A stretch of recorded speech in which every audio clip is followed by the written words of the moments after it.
Baik, jadi itulah yang kita, periode ketiga Islam masuk ke Indonesia melalui siapa? Khalifah Umar bin Abdul Aziz tahun 711. Ketika Rasulullah wafat, ketika terjadi perdebatan antara kubu Ali bin Abi Thalib dan kubu Muawiyah bin Abi Sufyan, tolong maaf, jangan sampai dalam hati kita berkata yang benar Ali, yang benar Muawiyah. Jangan. Kita tidak berhak menghakimi sahabat. Mereka orang-orang mulia. Kita apaan kita, ya Allah, apaan kita?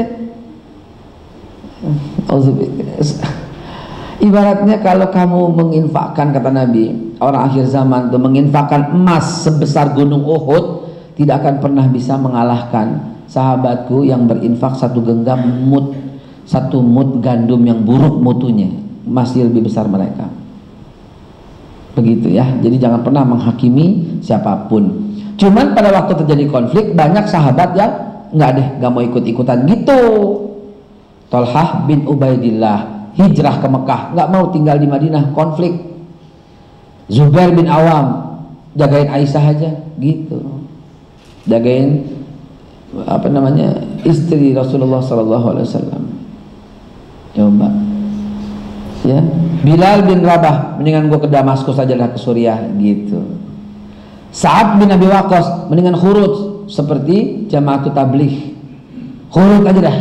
Khurutlah dia, tibalah di Guangzhou, Cina. Ketika Sa'ad bin Abi Waqqas tiba di Guangzhou, beliau dakwah dan mengajak, ternyata dakwahnya diterima dan Islamlah banyak sekali dari kalangan orang-orang di sana. Keluarga Khan, Genghis Khan, Kubilai Khan gitu ya, Sahrul Khan ya. Bukan, Sahrul Khan termasuk, beda itu ya. Ini Khan Cina ya, Mongol ya. Itu membunuh habis pada tahun 711 Islam yang ada di Cina gitu. Nah, eksodus lah mereka, besar-besaran keluar menyelamatkan diri seperti Rohingya dan lain-lain. Keluar itu dari Cina menaik perahu, tiba di perairan Jambi, Palembang, dan di sana disambut, diterima oleh keluarga kerajaan Sriwijaya, si Indra Farman ya, Raja Indra Farman ya. Nah, Sri Indra Farman itulah yang kemudian tertarik, kenapa ini, dan didatangkanlah kemudian guru-guru dari Mekah, dari Hadramut, dari Yaman, datanglah ke Pulau Sumatera, Palembang dan Jambi, dan mengislamkan akhirnya seluruh Nusantara. Kita dibilang pedagang Gujarat dari India, rumusnya dari mana? Inna lillahi wa inna ilaihi raji'un. Dari situ kemudian kita makin, apa ini yang terjadi? Kenapa terjadi pembelokan sejarah? Kenapa terjadi dengan secara sengaja, saudaraku? Dengan secara sengaja. Padahal cerita merdeka Indonesia tidak lain, tidak lepas dari seorang peran yang luar biasa. Tapi nggak ada namanya. Yang kita lihat Bung Karno, Soekarno, Hatta. Beliau berdua adalah atas nama bangsa Indonesia. Dan bukan hanya beliau yang berjasa. Pada waktu itu beliau kelihatan paling menonjol berdua. Soekarno, Hatta. Kepada siapa mereka berguru? Ini yang lupa kita gitu loh. Siapa yang dari belakang memaksa merdeka hari ini? Ialah Al-Habib Ali bin Abdurrahman Al-Habsyi Kuitang, gurunya para guru di Jakarta gitu. Siapa yang tidak kenal muftinya Betawi pada waktu itu? Al-Habib Utsman bin Yahya. Coba, kita lupa, kita nggak sebut mereka semua. Padahal sejak awal, sejak tahun 1931, tepatnya bulan Desember tanggal 31, ketika Bung Karno lepas dari penjara Sukamiskin Bandung dan dia ditolak kedatangannya di kota-kota karena takut dengan Belanda, Belanda yang menolak sebenarnya, diselamatkan oleh Muhammad Husni Tamrin. Dan kemudian Muhammad Husni Tamrin membawa kemana ini Bung Karno? Dibawa ke Kuitang, ke rumah Al-Habib Ali bin Abdurrahman Al-Habsyi. tinggal di sana bersama Ibu Inggit selama 4 bulan, belajar untuk menguatkan imannya. Selepas dari situ kemudian baru terinspirasi untuk memerdekakan Indonesia. Maka berjumpalah dengan Haji Agus Salim. Di mana berjumpanya? Tuh di Masjid Baitul Mughni di Jakarta, di Kuningan. Dari masjid ke masjid, nama ini nggak pernah kita lihat. Kita nggak pernah buka sejarah soal ini, padahal itu jelas fakta sejarah yang tak bisa dipungkiri. Dan setelah kemerdekaan, siapa yang pertama kali berjuang untuk mempertahankan kalau bukan para ulama dan para habaib? Apa ada di buku sejarah? Apa ada Jepang tanggal 18 Agustus, 1 hari setelah kemerdekaan, ditangkepin semua ulama-ulama? Ada di buku? Habib Ahmad bin Muhammad Al-Haddad dicondet, ditangkap. Habib Ali ditangkap, bin Abdurrahman Al-Habsyi. Keluarga daripada Habib Salim bin Ahmad bin Jindan di Otista ditangkap. Guru Mansur di Jembatan 3 itu ditangkap. Tangkepin, dikumpulin sama Jepang, dipopor, digebugin, supaya apa? Nggak boleh merdeka sebenarnya. Sementara orang tua, orang-orang politik bermesraan pada waktu itu dengan membuat satu persiapan yang namanya Dokuritsu Jumbaichu Sakai. Padahal ini akal-akalan Jepang semata. Dan setelah merdeka, apa yang kejadian berikutnya yang tertutupi? Awal Oktober 1945, Bung Karno itu gelisah segelisah-gelisahnya. Kenapa? Karena sekutu ingin datang dan tidak mengakui kemerdekaan Indonesia. Subhanallah. Di tengah suasana seperti ini, angin segar yang mengakui kemerdekaan Indonesia ternyata sudah ada. Bangsa pertama yang mengakui kemerdekaan Indonesia adalah bangsa Arab, yaitu Palestina, yang pada waktu itu pun sebenarnya sedang konflik besar ya, dengan kehadirnya Israel. Sebelum Israel itu tahun 48 berdiri ya, 15 Mei 48 ya, dan kemudian sedang dalam tempat persembunyiannya Syekh Al-Husaini, pemimpin Palestina pada waktu itu, adalah negara pertama yang mengakui Indonesia merdeka, negara Arab, Pak. Negara berikutnya yang mengakui kemerdekaan Indonesia adalah Mesir, negara Arab, Bu. Negara ketiga yang mengakui kemerdekaan Indonesia adalah Suriah, negara Arab juga. Negara keempat yang mengakui kemerdekaan Indonesia adalah Saudi Arabia, negara Arab juga. Negara kelima yang mengakui kemerdekaan Indonesia adalah Irak, negara Arab juga. Bukan cuma mengakui, bantuan pun mengalir untuk mempertahankan kemerdekaan kita, saudara. Negara keenam yang mengakui kemerdekaan Indonesia adalah Yaman, Hadramaut. Negara ketujuh yang mengakui kemerdekaan kita adalah Afghanistan. Subhanallah. Kemana negara-negara Eropa? Negara Eropa tidak mengakui dan hendak mengambil alih kembali Indonesia, membonceng dengan tentara sekutu. Tiba di Tanjung Perak, Surabaya. Apa nggak paham sejarah begini? Kenapa bencinya ke Arab? Kenapa ngatain Islam Arab, Islam abal-abal? Padahal mereka besar sekali jasanya untuk Indonesia dan mengislamkan kita ketika kita masih animisme dan dinamisme, menyembah batu, menyembah pohon, menyembah berhala, menyembah patung. Inna lillahi wa inna ilaihi raji'un. Itu sebabnya jangan sampai lupa sejarah. Allah yang perintahkan, ya ayyuhalladzina amanu taqullaha wal tanzur nafsum ma qaddamat lighad. Lihat dong ke belakang, apa yang telah kalian lakukan dulu. Lihat. Kayaknya udah mesti ngopi gua. Enakan duduk ya. Ngapa nggak dari tadi ya? Karena pentingin orang lain. Lu mau yang mana nih? Ada 3 nih. Ya Allah, kayaknya lu mau ngopi nih. Mata lu kesini terus soalnya. Gua ngalah dah, gua ngeteh dah. Gua kasih lu tuh. Ya Allah, ajib, ajib. Masya Allah. Jadi Ya Nek, boleh Nek duduk? Nggak boleh? Hah? Boleh? Kelihatan? Saudara sekalian, fakta sejarah ini yang harus diungkap ke permukaan. Ya, akhirnya apa yang terjadi? Beneran Bung Karno akhirnya pada waktu itu gelisah itu minta ampun. Kenapa? Karena akan datang 6.800 pasukan terlatih dari Inggris yang dilengkapi dengan kendaraan tank kendaraan baja, pesawat dan kapal induk yang tengah bersiap-siap masuk ke sini. Apa yang dilakukan Bung Karno pada waktu itu? Diajarin nggak tuh di SD, SMP, SMA? Nggak ada. Kalau sekedar proklamasi kami bangsa Indonesia dengan ini menyatakan kemerdekaan Indonesia, hal-hal mengenai pemindahan kekuasaan dan lain-lain diselenggarakan dengan cara seksama dan dalam tempo yang sesingkat-singkatnya, itu bacaan teks proklamasi. Tapi perjuangan setelah itu, itulah kemerdekaan yang sebenarnya. Dan pengambil alihan itu loh, datang surat telegram dari Inggris yang menyatakan tidak sah kemerdekaan itu. Letakkan semua senjata dan kami telah berangkat.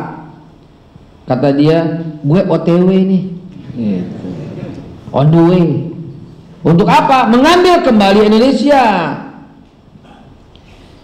Ya, karena Inggris pernah menjajah kita, Portugis, kemudian Belanda, kemudian Jepang, nggak bisa, harus dikembalikan. Karena Inggris telah menguasai semua selain kita. Malaysia jajahan dia, Sarawak atas jajahan dia, Brunei atas jajahan dia, bawah Australia jajahan dia, kanan Papua Nugini jajahan dia semua.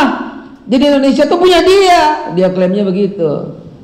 Atau kami hancur leburkan sekalian. Takut Bung Karno, nggak ngelawan.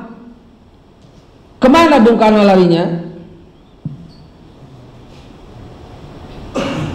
Kemana Bung Karno berlindung, mencari perlindungan? Dia datang ke tempat Kiai Haji Hasyim Asy'ari, Mbah Hashim. Siapa sih Mbah Hashim? Pendiri NU. Dia adalah cicit-cicit daripada Sunan Giri. Siapa sih Sunan Giri? Dia adalah cicit-cicit daripada Maulana Malik Ibrahim. Siapa sih Maulana Malik Ibrahim? Dialah yang datang ke Indonesia 1520 atas perintah dari ayahnya. Siapa sih ayahnya? Jamaluddin Akbar. Diperintahkan ayahnya setelah dia hafal Al-Quran 30 juz di usia 12 tahun dan kemudian hafal hadis sampai usia 15 tahun, berguru di Mekah. Maka dia datang ke Indonesia atas perintah ayahnya untuk menyebarluaskan Islam. Dialah yang kita kenal nama aslinya Sunan Gresik.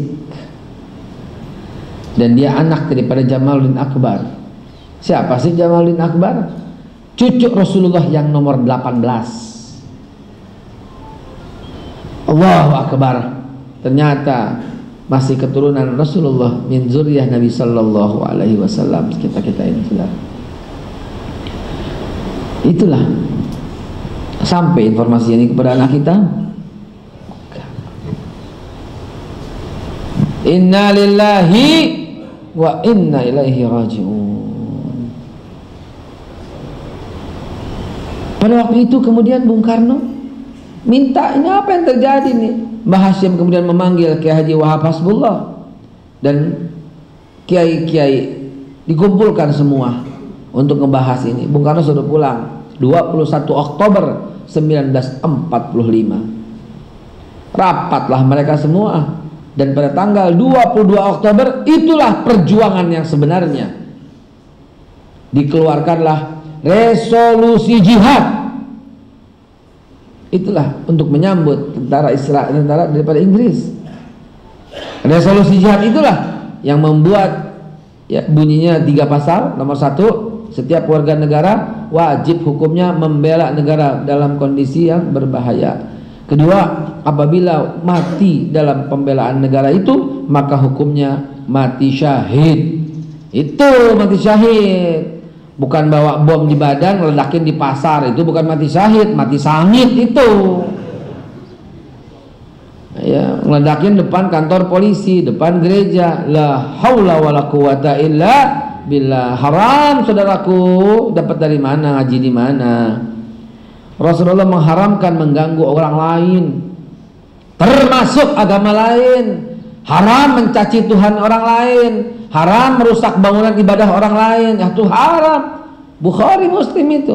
Siapa mengganggu mereka, kata Nabi, sama dengan menggangguku. Apalagi polisi. Haram mutlak, double kuadrat yang menjaga keamanan dan ketertiban. Kok lo musuhin? Aneh ini loh. Ngajinya di mana ini ya? Kok mau yang dimusuhin itu ya? Inna lillahi wa inna ilaihi raji'un.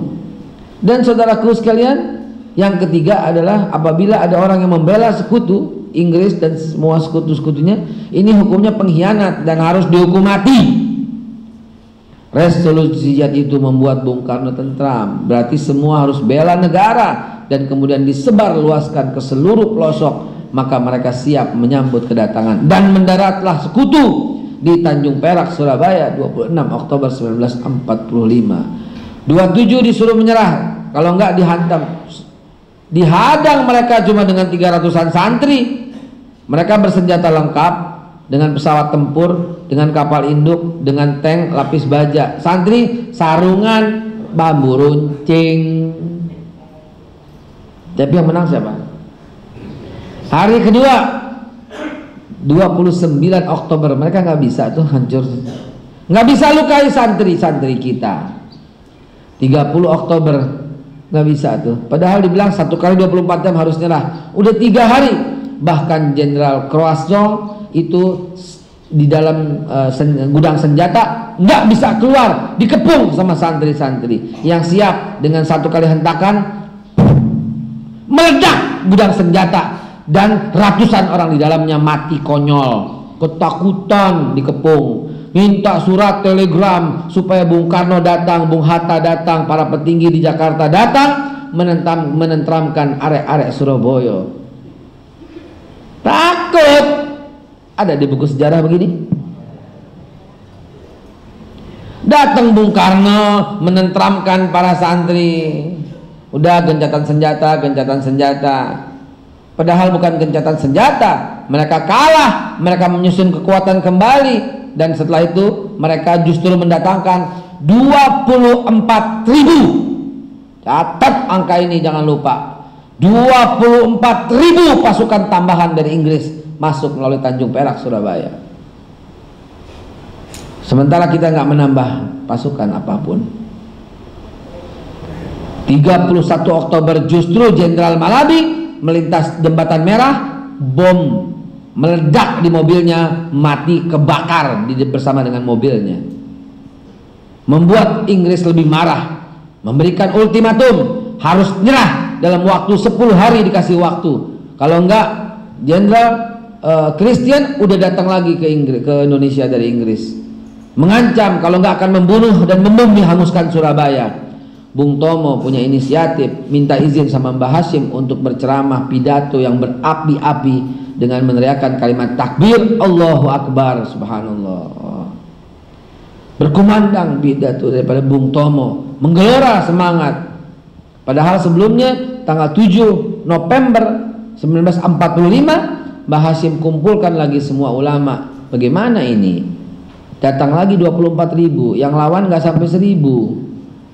Yang 24.000 lengkap senjata, pesawat tempur, bom lengkap. Yang nggak sampai 1.000 ini cuma ratusan, boro-boro senjata, bambu runcing sama ketapel sama batu. Bagaimana cara ngelawannya? Tanggal 8 belum ada keputusan nyerah atau tidak. 8 dini hari Mbah Hashim dengan semua ulama mengatakan maju, Bismillah. Ini yang kita cari, yaitu keridhaan Allah melalui mempertahankan kesatuan Indonesia. Sambut hari pertama meletus 1 November, bom di seluruhnya, 2, 3, 4, 5, 6, 7, 8, 9, hancur lebur semuanya. Maaf, 10 November ya, 1 sampai 9 itu adalah masa menunggu. 10 Oktober dini hari, 10 November dini hari, menjelang subuh mereka menghanguskan Surabaya dengan ratusan bom yang dijatuhkan di kantong-kantong santri. Tak satupun santri terluka. Ada di buku sejarah? Ada. Justru bom-bom itu meledakkan tempat mereka sendiri. Subhanallah. Khatamallahu ala qulubihim wa ala sam'ihim wa ala absarihim insyaallah. Summum bukmun umyun fahum la yarji'un. Wah, konyol langsung loh. Baik teman-teman sekalian, waktunya sudah habis. Insya Allah kapan-kapan kita sambung lagi. Menarik sekali. Mudah-mudahan ada waktu 10 menit untuk bertanya jawab. Setelah itu kita sarapan bersama dengan makanan yang insya Allah cukup. Ya, makanan satu bisa berdua, makanan dua bisa bertiga, 20 bisa untuk 30, 200 bisa untuk 300 sampai 400 orang. Tafadhal kalau ada yang mau bertanya jawab silahkan.